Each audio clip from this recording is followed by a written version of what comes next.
শ্রদ্ধার সঙ্গে স্মরণ করি বাংলাদেশ জাতীয়তাবাদী দলের চেয়ারম্যান, গণতন্ত্রের মা, সাবেক 3 বারের প্রধানমন্ত্রী মরহুমা দেশনেত্রী বেগম খালেদা জিয়াকে।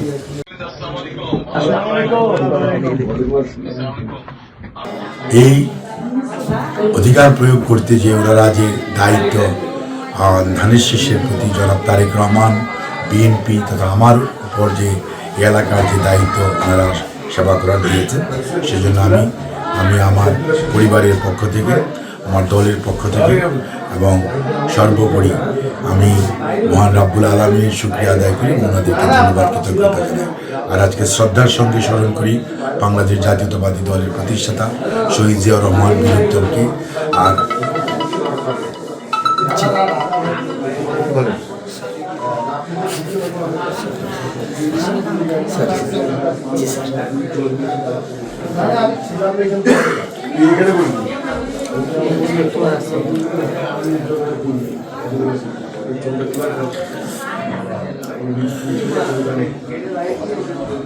ছবি তোলা শেষ হয়েছে।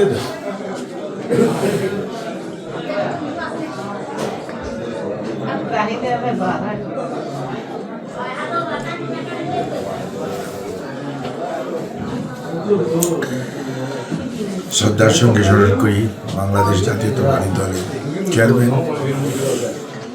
গণতন্ত্রের মা, সাবেক 3 বারের প্রধানমন্ত্রী মরহুমা দেশনেত্রী বেগম খালেদা জিয়াকে।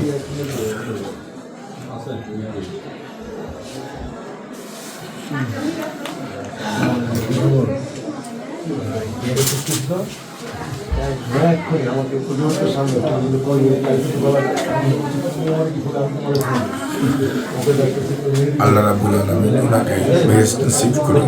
আর সেই সাথে শ্রদ্ধার সঙ্গে স্মরণ করি আমাদের দলের বর্তমান চেয়ারম্যান জনাব তারেক রহমান সহ জিয়া পরিবারের সকল সদস্য এবং আন্দোলন সংগ্রাম করতে যে 18 বছরে শহীদ হয়েছে শত শত ভাই বোনেরা, শত শত আমাদের সহকর্মীরা, এবং গুম হয়েছে আমাদের প্রায় 800-র অধিক নেতাকর্মী, এবং অনেকেই পঙ্গুত্ব বরণ করেছে, পঙ্গুত্ব নিয়ে এক দুঃসহ জীবনযাপন করেছে। বিশেষ করে জুলাই আগস্টে যে অকথ্য নির্যাতন এবং পাখির মতো গুলি করে মানুষকে শহীদ করা হয়েছে, ছাত্র জনতা তথা রাজনৈতিক নেতা কর্মী সহ সর্বস্তরের জনগণের গণ আন্দোলনে স্বৈরাচারের শেষ মুহূর্তে যে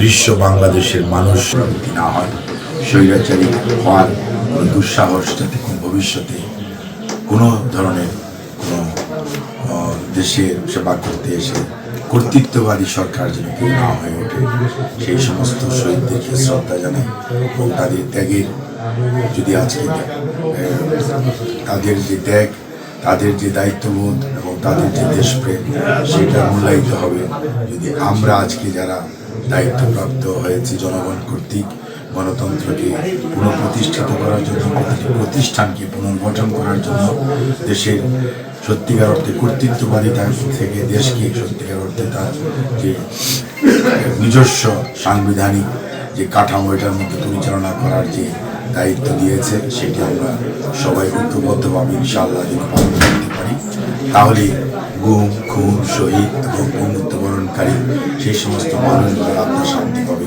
আল্লাহ রাব্বুল আলামিন আমাদের সবাইকে সেই তৌফিক দেয়। এবং সর্বোপরি আমি দেশের মানুষের প্রতি এবং দেশের সকল শ্রেণী পেশার মানুষকে শ্রদ্ধা জানাই, কৃতজ্ঞতা জানাই।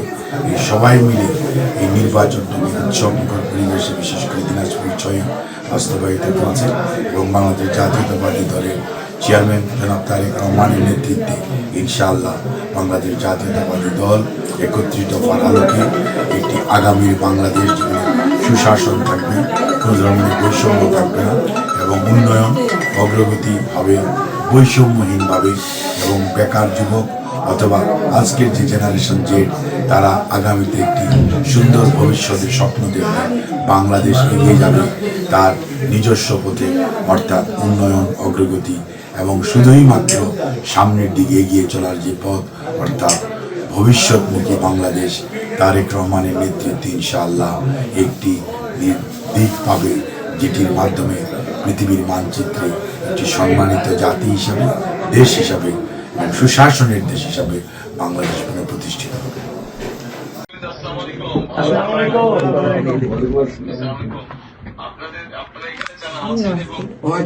আমার মিসেস আছে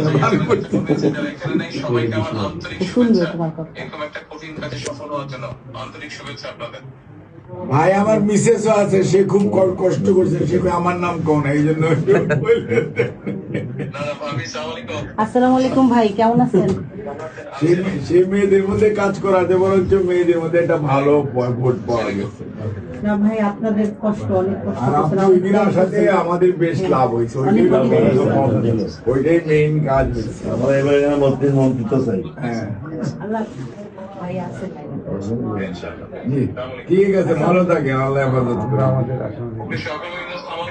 আসসালামু আলাইকুম।